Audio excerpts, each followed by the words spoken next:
नमो भगवते वासुदेवाय।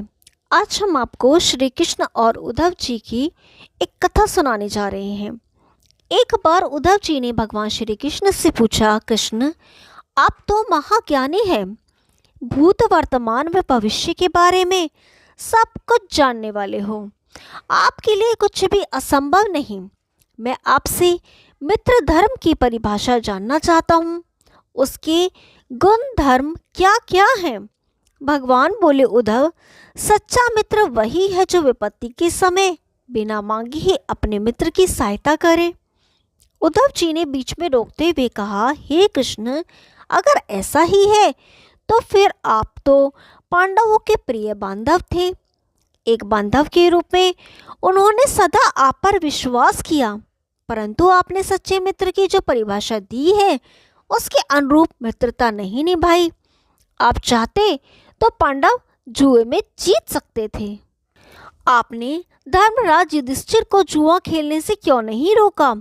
ठीक है, आपने उन्हें नहीं रोका, लेकिन यदि आप चाहते तो अपनी दिव्य शक्ति के द्वारा पास्य को धर्मराज के पक्ष में भी तो कर सकते थे, लेकिन आपने भाग्य को धर्मराज के पक्ष में भी नहीं किया।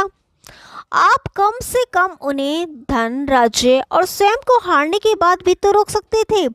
उसके बाद जब धर्मराज ने अपने भाइयों को दांव पर लगाना शुरू किया, तब तो आप सभा कक्ष में पहुंच सकते थे, किंतु आपने ये भी नहीं किया।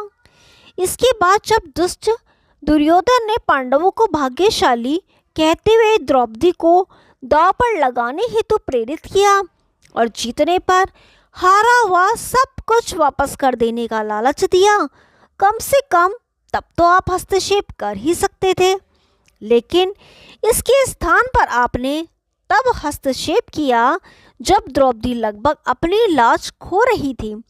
तब जाकर आपने द्रौपदी के वस्त्र का चीर बढ़ाकर द्रौपदी की लाज बचाई, किंतु ये भी आपने बहुत देरी से किया। उसे एक पुरुष घसीट कर भरी सभा में लाता है और इतने सारे पुरुषों के सामने निर्वस्त्र करने के लिए छोड़ देता है। जब आपने संकट के समय में पांडवों की सहायता ही नहीं की, तो आपको आपदा बांधव कैसे कहा जा सकता है?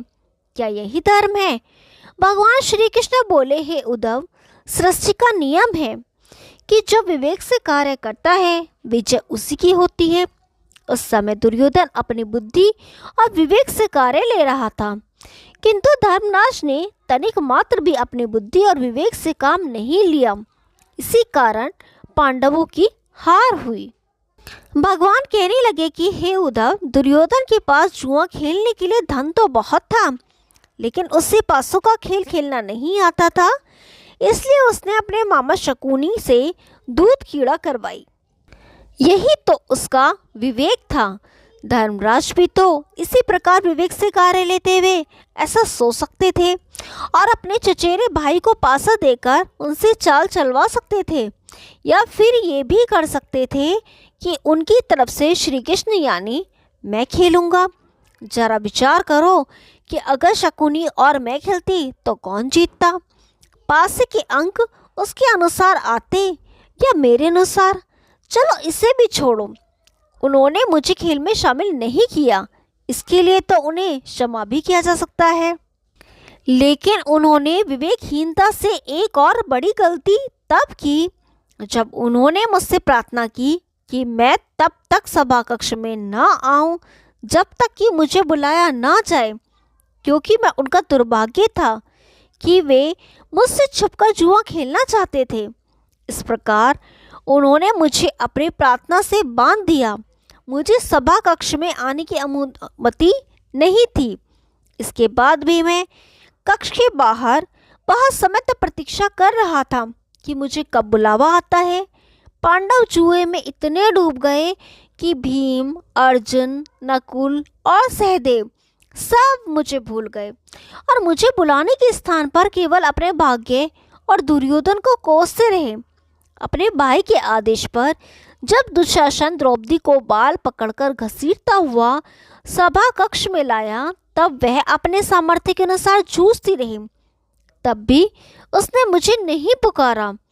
उसकी बुद्धि तब जागृत हुई जब दुशासन ने उसके निवस्त्र करना प्रारंभ किया। तब उसने स्वयं पर निर्भरता छोड़कर हरि हरि अभयम कृष्णा अभयम की गुहार लगाते हुए मुझे पुकारा, तो मैं बिना विलंब किए वहां पहुंचा। हे उद्धव, इस स्थिति में तुम ही बताओ मेरी गलती कहाँ रही। कृष्ण जी बोले, अब आप ही बताइए। उद्धव जी बोले, कृष्ण, आपका स्पष्टीकरण प्रभावशाली अवश्य है, किंतु मुझे पूर्ण संतुष्टि नहीं हुई। क्या मैं एक और प्रश्न पूछ सकता हूँ? कृष्ण की अनुमति से उद्धव ने पूछा। इसका अर्थ यह हुआ कि आप तभी आओगे जब आपको बुलाया जाएगा।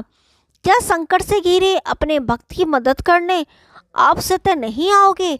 भगवान मुस्कुराए।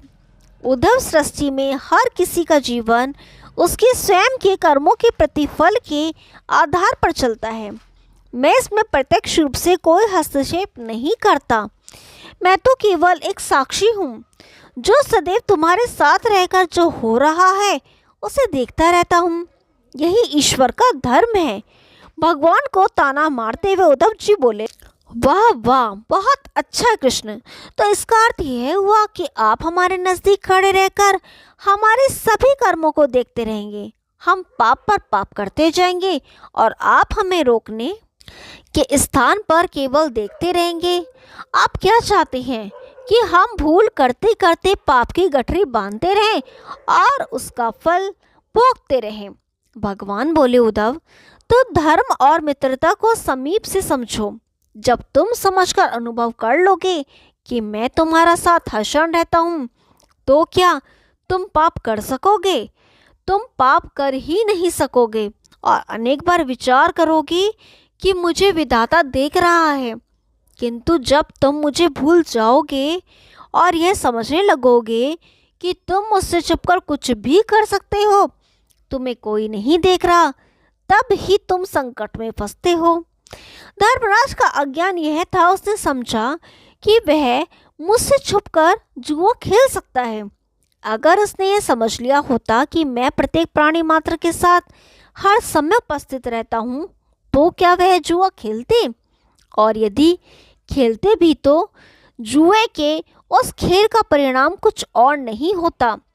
भगवान के उत्तर से उद्धव जी अभिभूत हो गए और बोले, प्रभु, इतना रहस्य छुपा है आपके दर्शन में। कितना महान सत्य है ये।